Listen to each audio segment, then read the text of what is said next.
Praise దిలాడండి. ఈరోజు యేసయ్య మనతో చెప్పే ఈ మాట జాగ్రత్తగా మనం ఆలకిద్దాం. మనము మనుషుల ఎదుట ఏదో గొప్పవారుగా ఉండాలని అనేక మంచి పనులు చేస్తూ ఉంటాం. వారు నన్ను పొగడాలి, వారి ఎదుట నేను మంచివాడిని అనిపించుకోవాలి అని మనకెంతో ఆశ కలిగి ఉంటాం.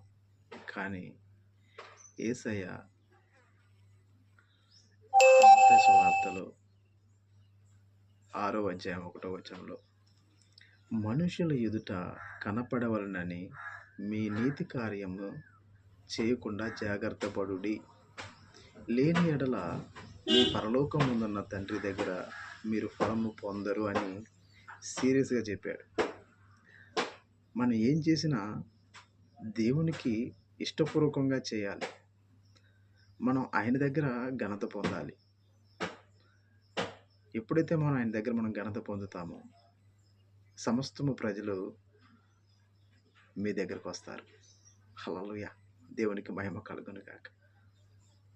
మనుషులైతే జాగ్రత్తగా మనము కనిపెట్టుకుంటూ ఉండాలి. దేవునికి మహిమ కలుగును గాక. ఆమేన్.